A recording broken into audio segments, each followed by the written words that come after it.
नमस्कार मित्रों, जीडी गुरु चैनल पर आपका फिर से स्वागत है। और अब की बार धर्मराज जी का तीसरा भाग लेकर आया हूँ मैं कथा का। ध्यानपूर्वक श्रवण करें। एक समय की बात है, नैमिषारण्य में सहस्त्रों शौनक आदि ऋषिगण परम श्रद्धा के साथ पुराणों के मर्मज्ञ सूर्य महाराज से पूछने लगे, हे भगवान, हम आपके मुखारविंद से धर्मराज जी की कथा, उसका विधान तथा महात्म्य सुनना चाहते हैं, सो आप कृपा करके हमें सुनाइए। सूत जी बोलते हैं, हे ऋषियों, आप लोगों ने मनुष्य के कल्याण की कामना से मुझसे ये पूछा है, अतः आज मैं आप लोगों को धर्मराज जी की कथा सुनाता हूँ। सारे तीर्थ तथा व्रत करने वाले तथा नाना प्रकार के दान देने वाले भी मनुष्य जिसके उद्यापन को किए बिना सुख के भागी नहीं हो सकते, इस विषय में मैं आप लोगों को इस लोक में सुख और आगे स्वर्ग प्राप्ति के लिए धर्मराज की श्रेष्ठ कथा कहूँगा। आप लोग विश्वास रखकर श्रवण करें। तो कथा इस प्रकार है। पूर्व काल की बात है, एक राजा बब्रुवाहन महोदयपुर में राज्य करता था। वह राजा बड़ा धर्मात्मा और दयालु था तथा गो ब्राह्मण और अतिथियों का पूजक था। उसके राज्य में हरिदास नाम वाला महाविद्वान श्रेष्ठ ब्राह्मण रहता था। उसकी पत्नी भी कुशल, सुशील और धर्मवती थी, जिसका नाम गुणवती था। हरिदास विष्णु सेवक बड़ा तपस्वी था। तदनुसार उसकी पत्नी भी भगवान की भक्त और पतिव्रता थी। उसने प्राय सभी प्रसिद्ध देवताओं के व्रत किए, परंतु धर्मराज जी की यानी धर्मराज नाम से प्रभु की सेवा कभी नहीं की। वह गणेश के, चंद्रमा के, हरतालिका आदि देवियों के, राम जन्म, जन्माष्टमी, शिवरात्रि आदि शिवजी के सभी व्रत किया करती थी। बड़ी श्रद्धा के साथ एकादशी का व्रत करती हुई यथाशक्ति दान भी देती रहती थी और अतिथि सेवा से कभी विमुख नहीं होती थी। इस प्रकार धर्मपरायण वह वृद्धावस्था में मृत्यु को प्राप्त हो गई। धर्माचरण के प्रभाव से यमदूत उसे आदरपूर्वक धर्मराज के पुर को ले गए। दक्षिण दिशा में पृथ्वी से कुछ ऊपर अंतरिक्ष में धर्मराज का बड़ा भारी नगर है, जो कि पापी लोगों को भयदायक है। धर्मराज का पुर 1000 योजन का है, चकोर है तथा उसके 4 द्वार है। वह नाना प्रकार के रत्नों से शोभायमान है। उसमें कई मनुष्य जो पुण्य भोगने गए हैं निवास कर रहे हैं। स्थान स्थान पर गीत सुनाई दे रहे हैं, बाजे बज रहे हैं। उस नगर के 7 कोट हैं। उसके बीच में महासुंदर धर्मराज जी का मंदिर है। वह रत्नों का बना हुआ है और अग्नि, बिजली तथा बाल सूर्य के समान चमक रहा है। उसके दरवाजों की पेड़ियाँ स्फटिक मणि की है और हीरे की कणियों से आंगन चमक रहा है। उसके मध्य में अनुपम सुंदर सिंहासन पर धर्मराज भगवान विराजमान है। उनके पास चित्रगुप्त जी का स्थान है, जो मृत प्राणियों के पाप पुण्य का सारा लेखा जोखा भगवान धर्मराज को सुनाया करते हैं। यमराज के दूत गुणवती को वहां ले गए और उनको देखकर वह भयभीत होकर कांपने लगी और नीचे मुख किए खड़ी हो गई। चित्रगुप्त जी ने उसके पूर्व जन्म में किए हुए पाप पुण्य का लेखा जोखा देखा और आगे की व्यवस्था के लिए बताया। धर्मराज जी ने उस गुणवती की हरिहर आदि सब देवों में तथा अपने पति से भक्ति देखकर प्रसन्न हुए, पर कुछ उदासी भी उनके मुखमंडल पर झलकती हुई गुणवती को दिखाई दी। धर्मराज जी को उदास देखकर गुणवती ने निवेदन किया, हे प्रभो, मेरी समझ में मैंने कोई दुष्कृत्य नहीं किया, फिर भी आप उदास क्यों हैं, इसका कारण बताइए।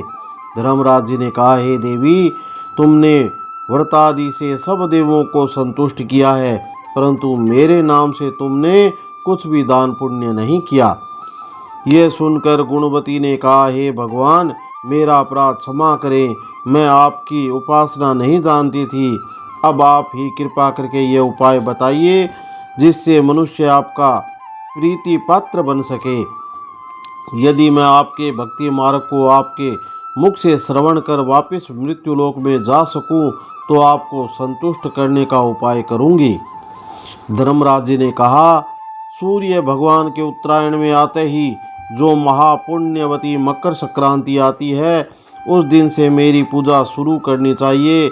इस प्रकार साल भर मेरी कथा सुने और पूजा करें। इसमें कभी नागा नहीं करें। आपातकाल आने पर भी मेरे धर्म के इन 10 अंगों का पालन करता रहे।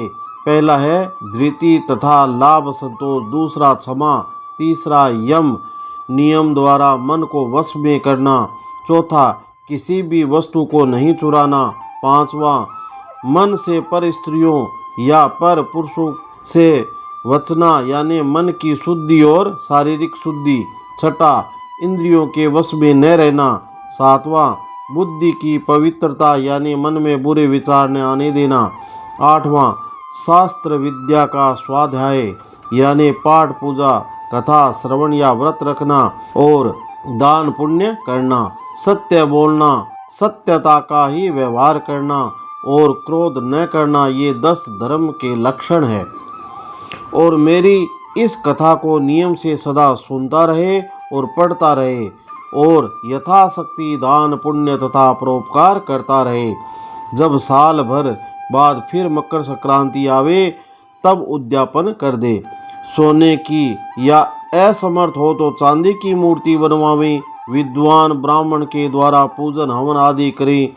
मूर्ति की प्राण प्रतिष्ठा कर पंचामृत से स्नान करा, षोडशोपचार से उसकी पूजा करे। मेरे पास में चित्रगुप्त जी की भी पूजा करे और सफ़ेद काले तिलों के लड्डू का नैवेद्य समर्पण करे एवं चित्रगुप्त जी को काले तिलों के लड्डू का भोग लगावे।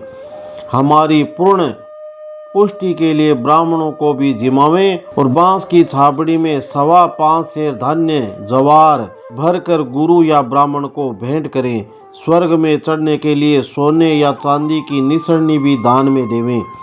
सुंदर बनी हुई सैया का भी दान करें जिस पर मुलायम गद्दा तकिया और रजाई हो। इसके सिवाय कंबल पादुकाएं बांस की लकड़ी लोटा डोर 5 कपड़े तथा 5 वस्त्र भी दान देने चाहिए। गोदान की सामर्थ्य हो तो श्वेत या लाल गाय मेरे लिए और काली गाय चित्रगुप्त जी के लिए दान में देवें। ये दान की वस्तु सर्वसाधारण के लिए है। धनवान व्यक्ति अधिक भी दे सकता है तो और भी अच्छा है। गुणवती ने भगवान से यह प्रार्थना की, हे प्रभो, यदि ऐसी बात है तो मुझे यमदूतों से छुड़ाकर फिर संसार में भेजिए जिससे मैं आपकी कथा का प्रचार कर सकूं। ज्यों ही उसकी प्रार्थना पर भगवान धर्मराज जी ने स्वीकृति दी, उसी समय उसके मृत शरीर में पुनः प्राणों का संचार हो गया और उसके पुत्र आदि कहने लगे कि बड़ी प्रसन्नता कि हमारी माताजी मरकर भी जिंदा हो गई। इसके अनंतर उस गुणवती ने अपने पति पुत्र आदि को सब बातें कही जो धर्मराज जी ने मनुष्य के कल्याण के लिए कही थी और खुद ने भी वह व्रत शुरू कर दिया। मकर संक्रांति से उसने प्रतिदिन धर्मराज जी की पूजा और यज्ञ कथा आरंभ कर दी। स्वर्ग में जाने के लिए दान पुण्य आदि कर्म भी आरंभ कर दिए। इस प्रकार वह गुणवती साल भर में धर्मराज जी की कथा सुनी तथा धर्म के 10 अंगों का पालन कर मृत्यु उपरांत जब स्वर्ग पहुंची तो देवताओं ने उसका आदर किया तथा स्वर्गीय भोगों को भोगती रही। सूत जी महाराज ने शौनकादि ऋषियों से कहा कि हे मुनियों, जिस घर में स्त्री या पुरुष इस धर्मराज व्रत कथा को श्रद्धा से प्रतिदिन पढ़ते हैं वे दुखों से मुक्त हो जाते हैं, इसमें भी संशय की बात नहीं है। मृत्यु काल में यमदूत जो लेने आते हैं वे भी उनको आदर पूर्वक ले जाते हैं और धर्मराज जी भी उसे सदा सुखी रखते हैं। यदि उन मनुष्यों के कुछ पाप बाकी हो तो शीघ्र ही पाप नाश का उपाय बताकर शीघ्र ही पाप मुक्त कराने में सहायक बन जाते हैं। गरुड़ पुराण आदि में लिखा है कि पापी लोगों को यमदूत महान कष्ट पहुंचाते हुए ले जाते हैं, परंतु धर्मराज जी की कथा करने वाले यमलोक मार्ग में भी कष्ट नहीं पाते और वे प्राणी शीघ्र ही स्वर्ग तथा अपवर्ग यानी कि मोक्ष तक पहुंच जाते हैं। बोलिए धर्मराज जी की जय।